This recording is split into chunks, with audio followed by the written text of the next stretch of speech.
writer was talking about last time, Matthew suggested that you cannot say no to God without any sort of circumstance, and consequence that is undesirable. In fact, Jesus is getting ready to pronounce war upon the very cities that he condemns right here in Matthew 11. What I'd like us to do is pick up in verse 20 and read to the end of the chapter. And we'll try and look at this and see what message there is for us today. Beginning at verse 20. Then began he to upbraid the cities wherein most of his mighty works were done, because they repented not. Woe unto thee, Chorazin! Woe unto thee, Bethsaida! For if the mighty works which were done in you had been done in Tyre and Sidon, they would have repented long ago in sackcloth and ashes. But I say unto you, it shall be more tolerable for Tyre and Sidon at the day of judgment than for you. And thou, Capernaum, which art exalted unto heaven, shall be brought down to hell. For if the mighty works which have been done in me had been done in Sodom, it would have remained until this day. But I say unto you, that it shall be more tolerable for the land of Sodom in the day of judgment than for thee. At that time, Jesus answered and said, I thank thee, O Father, Lord of heaven and earth, because thou hast hid these things from the wise and prudent, and hast revealed them unto babes. Even so, Father, for so it seemed good in thy sight. All things are delivered unto me of my Father, and no man knoweth the Son but the Father. Neither knoweth any man the Father, save the Son, and he to whomsoever the Son will reveal him. Come unto me, all ye that labor and are heavy laden, and I will give you rest. Take my yoke upon you, and learn of me, for I am meek and lowly in heart, and ye shall find rest unto your souls. For my yoke is easy, and my burden is light. Let's pray. Lord, thank you for allowing us to have your word. Thank you for the privilege to gather together freely in this place. Thank you that you continue to speak to your people through your holy word. And Lord, I pray that it edifies us, that it humbles us, that it exhorts us, that it will spur us on to action and to change in this world. Lord, I pray that we would heed the call and that we would hear. We ask this for Christ's sake.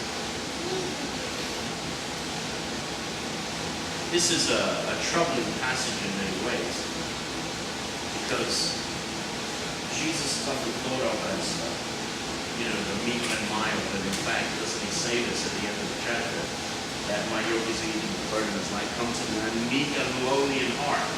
Yet the one who says, I am meek and lowly in heart, is the very one we ended on a note from last time, where he says, bring those enemies of mine, in Luke chapter 19, and slay them before me. And here he says to the cities that have not repented of his word, he says, it's going to be more tolerable for Sodom and Gomorrah than it is for you, the judgment. It's the same one. Meek and lowly, but yet not a pushover. And when it says that Jesus is meek, it's one who has his passions under control and knows when to exert them. And Jesus, of course, he is the Savior. He is the one who we hope for eternal life. He is the one who shows us God. He reveals God to us. But he is sovereign in his administration of salvation. He is sovereign in his revelation of God. This is something that is even more troubling to many Christians than the very judgment that it speaks of in this passage. Today, the doctrine of the judgment of God is celebrated by Christians, but the doctrine of election is despised by Christians. What a day we live in. This text that perhaps next to John 3:16 is one of the most evangelistic texts that have been used by God in the history of man. Come unto me! Come unto me!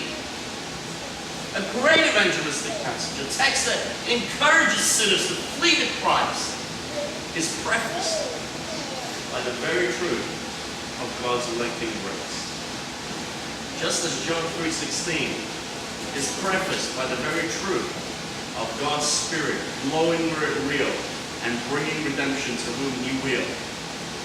So here, God tells us through His Son that the judgment of God is coming, it is certain, and for these very cities that heard the preaching of the Son of God, who witnessed the very miracles of the Son of God and repented not, judgment is coming to such a degree that Sodom and Gomorrah will appear as innocents compared to them.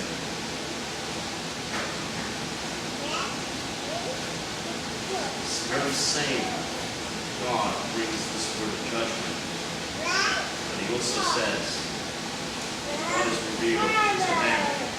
Whomsoever the Son will to reveal. This is very telling, isn't it? It explains so much. It gives us the rationale for why one chooses and one doesn't. For why one believes and one doesn't. For why one flees to Christ and why one doesn't. For why one embraces the God of Israel and one doesn't. We often look to human individual hearts and say, well, he just doesn't want it. Yeah, that might be true. The ones that don't come to God don't want it. But why do the ones that do come to God want it? That's the question. Because if left to ourselves, every single one of us wouldn't want God. That's the point.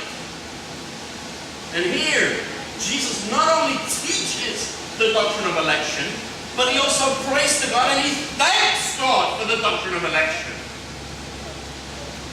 Come to me, He said. The ones that are going to come are the ones that He chooses to reveal to us.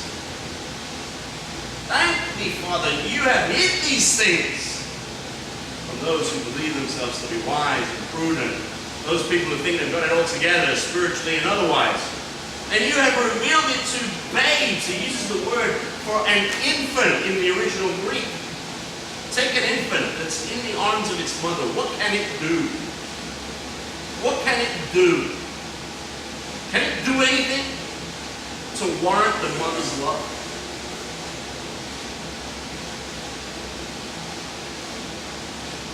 You have revealed these truths to infants. He's already talked about the people that He has spoken to as children playing, spoiled brats that wouldn't play one game or the other. We played this game and you didn't want to play. We played this game and you didn't want to play. You're spoiled brats. You're children, but you're wicked children.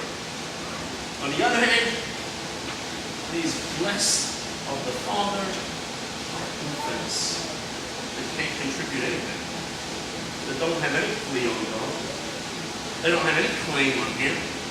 They have nothing which to offer. They are helpless. They are spiritually bankrupt. Indeed, is this not what Jesus says? When He says, you who are heavy burdened and heavy laden, you who realize that you're bankrupt before God, that you have nothing to offer. The only thing we bring to God is our sin that needs cleansing and forgiveness. So God tells us through His Son that judgment is coming. Judgment is coming. You think you're going to escape the judgment of God? You will not escape the judgment of God. Judgment is coming for those that repent not. Just as those in Tyre and Sidon, in the north of the Sea of Galilee, there in Capernaum, where Jesus had made it his sort of center of His ministry. And because of that, it has been brought up to heaven, has it not? Now it will be cast down into the depths. Because they rejected the very God that they profess with their mouths, but rejected and finally cast out. And what is the rationale for God to pick one and not the other? Why is it that he keeps some people in the dark and reveals to others the eternal life? Some people would look for that answer in the individual and say, well, one is going to believe, one is going to do something. He's going to show himself worthy. God looks down the tunnel of time and sees that one to do something and thereby picks that one. And that seems like a very logical explanation until you get to Romans 9 where it says that Esau and Jacob were two twins, one mother, and even before they were born, even before they had done anything, God, he chose the one over the other, and the only reason that he did so was his electing grace and nothing else. Matthew teaches, and Jesus, in the words of Matthew, teaches the very same thing, but he puts it in another way. He says this, even so, Father, for so it seemed good in thy sight. Even so, Father. Yes, this is why it is. Because, Father, you, holy God, heaven and earth is your creation. Because it seemed good in your sight. Because it seemed good in your sight. What? To keep the one in darkness and to bring the other in light. Because it seemed good in your sight. You want to know the reason for anything? And you want to know the reason for everything? Even so, Father, for so it seemed good in your sight. That is the reason for anything, and that is the reason for everything. If you take the spectrum of salvation unto the eternal ages, forever and ever and ever and ever and ever, never ending, and you take damnation forever and ever and ever and ever and ever, never ending, that incorporates the most widely understood and conceivable spectrum. And if these things are done, even so, Father, because it seemed good in thy sight, then everything else is included. Why are there 1, 2, 3, 4, 5 chairs here, not 6? Even so, Father, because it seemed good in thy sight. It is the reason for anything, and it is the reason for everything. That is God. The Jesus Christ. This is the God of Scripture. This is the good company who keeps people in darkness and brings people to God. We don't like it. We prefer a God who works according to our understanding of how things should be. And this is why we have not ceased to make God or remake God in our own image. I don't remember who it was that said this, but I think it was a philosopher that was kind of mocking Christianity. He said, according to the Bible, God created man in his own image and likeness, and man has ever since been returning the favor.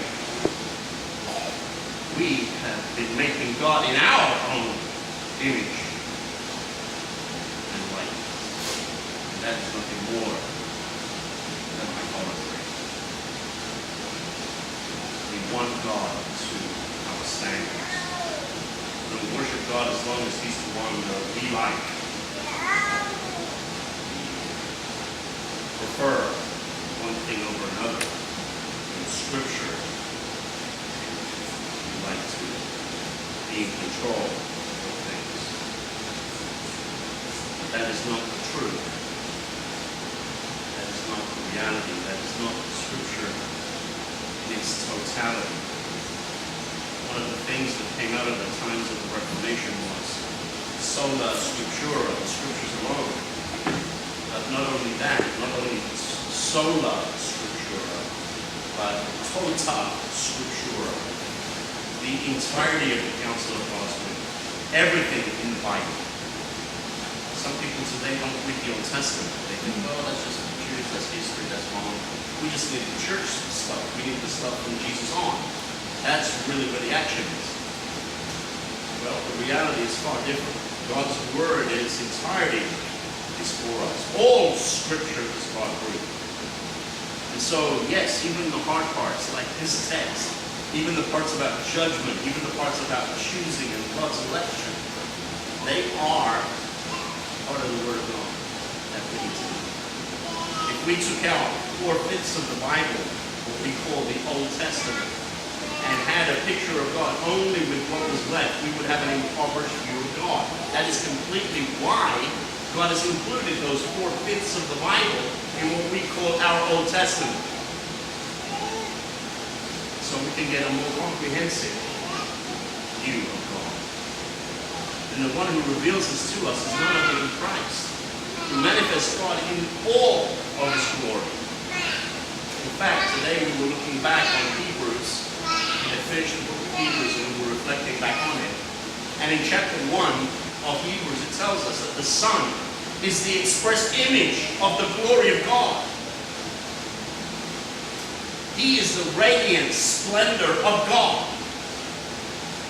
He manifests all the characteristics and attributes of God. That's why you find Jesus on the one hand, meek and mild, and on the other hand, angry and judgment. You find both, judgment. You find both of these attributes in him. He has the entire spectrum of the God, of the Bible. Because that's who he is. You cannot make God in our own image. So, if we begin to see who the God of the Bible is, and we recognize that God is in control, we begin to realize that we are truly burdened. And we owe God a much greater debt than we can pay.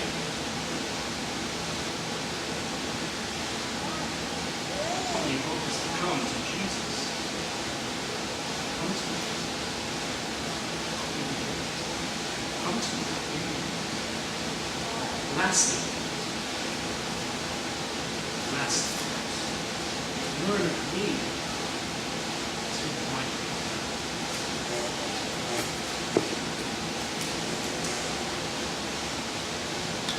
We grace of God, even to respond. We flee to Christ, and we come to Christ, and we come to Christ, and we embrace Christ, and we have no one God to thank. We have nothing to boast of. We have only God. Just like Jesus. Thank you, Father, for sowing seed in me.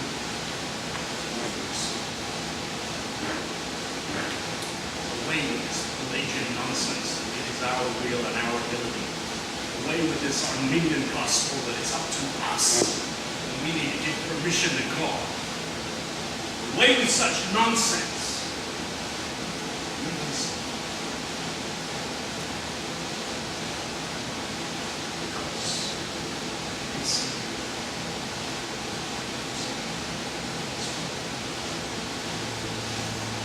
Lord God, acknowledge that you are the Lord of heaven and earth. You are the great God of Scripture, the great God who has revealed to us yourself and given us your belief. Let us not despise it. Let us not reject it. Let us not take a cut and paste method to it. Let us submit to it. Oh God, by your grace, let us embrace everything about it. Because you are the God that we will spend eternity with. Thank you for Jesus. Thank you for his life and his death. Thank you that he is sovereign in the administration of his sovereign plan, his saving plan. Thank you, God, that you have included sinners such as